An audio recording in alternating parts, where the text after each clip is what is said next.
Bon bah coucou mes petits fofos, écoutez aujourd'hui nouvelle journée avec la mer.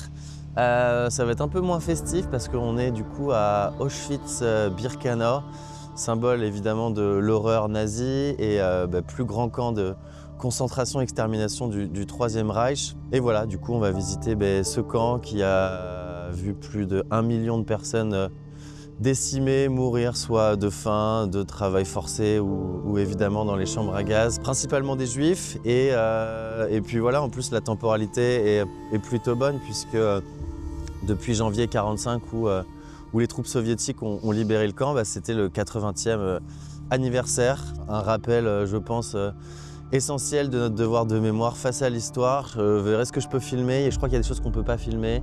C'est parti pour cette journée. À bientôt. Voilà.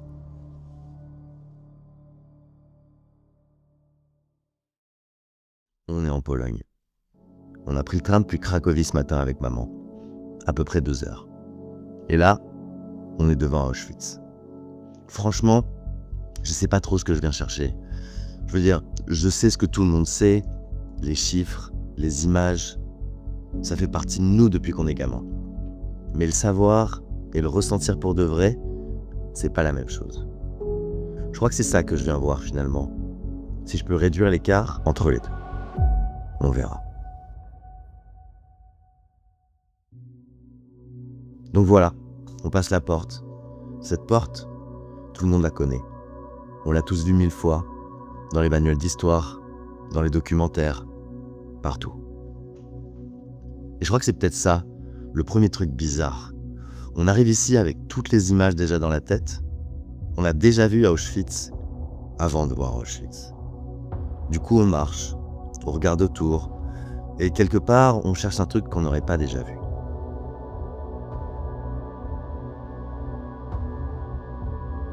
Bon, je vais être honnête avec vous, la première heure sur place, il s'est rien passé. Enfin, pas vraiment ce que j'attendais. On marche entre les baraquements, on lit les panneaux, on écoute le guide, on regarde les photos sur les murs. Et au fond, on attend un truc, une émotion, quelque chose qui nous tomberait dessus.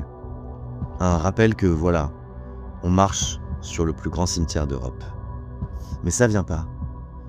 J'essaie de me mettre un peu derrière, mais il y a un truc qui bloque. Je sais pas comment le dire autrement, comme un mur entre ce qu'on sait et ce qu'on arrive vraiment à se représenter. Parce qu'on sait qu'il y a eu 1 million de personnes tuées ici. 1 million. On le sait vraiment, on peut le dire à voix haute, on peut l'écrire. Mais quand on marche dans l'allée, ça reste un chiffre. 1,1 million de personnes ont été assassinées ici, à Auschwitz-Birkenau. 90% étaient juives, des Polonais, des Hongrois, des Néerlandais et aussi des Français. 76 000 juifs de France déportés pendant la guerre. La plupart sont partis de Drancy à côté de Paris et la plupart sont morts ici. Ces chiffres, je les connais depuis le lycée. Je les ai lus, entendus, réentendus dans des bouquins, dans des documentaires. Mais ils m'ont jamais vraiment fait pleurer. Et puis, on est entré dans un bâtiment. 2 tonnes. 2 tonnes de cheveux humains derrière une vitre. Les nazis les vendaient à des usines textiles allemandes pour faire du tissu, du feutre, des matelas. Et ce qu'on regarde là, derrière cette vitre, c'est ce qui reste de dizaines de milliers de femmes après qu'on les ait tuées. Et après, il y a les chaussures, les valises aussi, avec les noms et les adresses peints dessus, parce qu'on leur avait dit qu'ils les récupéreraient en arrivant.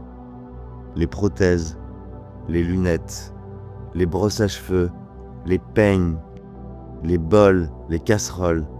C'est là, je crois que quelque chose s'est fissuré chez moi.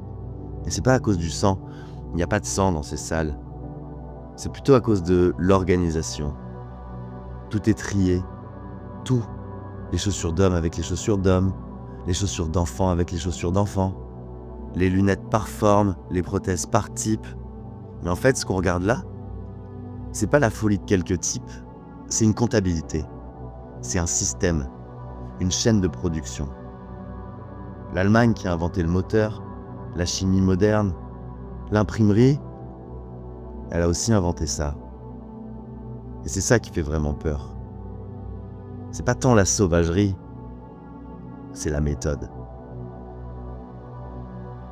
Puis on est ressorti. J'aimerais bien vous dire qu'à partir de ce moment-là, j'avais compris. Que le mur était tombé. Que j'avais enfin réussi à mettre des visages sur le million. Mais je vais pas vous mentir. Ça s'est fissuré, c'est déjà pas rien, mais c'est pas tombé. Je crois qu'on ne peut pas vraiment comprendre ce qui s'est passé ici. On peut juste en approcher un peu. Dans la voiture, sur le chemin du retour, ma mère m'a dit un truc que j'ai pas oublié. Elle m'a dit qu'elle regrettait de ne pas s'être préparée avant, de ne pas s'être replongée dans des docus ou des bouquins sur l'histoire du lieu, qu'elle avait l'impression d'avoir traversé tout ça sans vraiment réaliser. J'ai pensé ce qu'elle avait dit pendant longtemps, parce qu'elle a raison en fait. On arrive ici avec ce qu'on a, et ce qu'on a, c'est souvent pas assez. La mémoire, ça rentre pas tout seul. Il faut faire de la place avant. Il faut se préparer. Sinon, on vient, on voit, on repart, et c'est tout.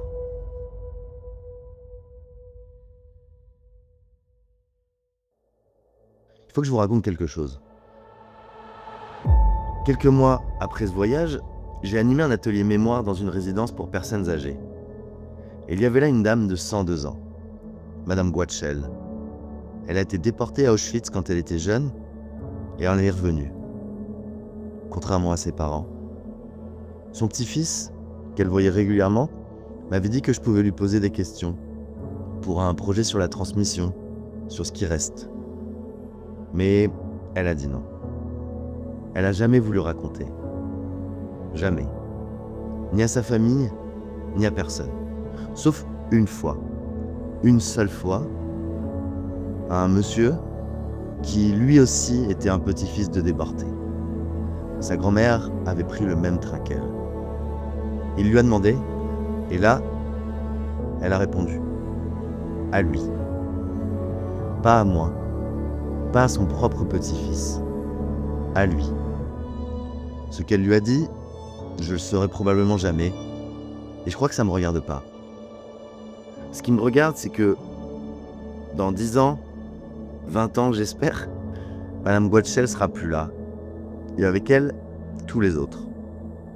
Il restera des livres, il restera des films, des archives, des lieux comme celui-ci, mais il ne restera plus personne pour dire « j'y étais ». Et du coup, je me pose la question, dans 20 ans, dans 50 ans, qui va porter tout ça ? L'histoire, elle, sera là. Elle sera dans les livres, racontée, enseignée, commémorée chaque année. Mais la mémoire, c'est autre chose. La mémoire, c'est ce que Madame Guatchel emporte avec elle et qu'elle ne donne à personne. C'est ce que ma mère a essayé de toucher ici sans vraiment y arriver.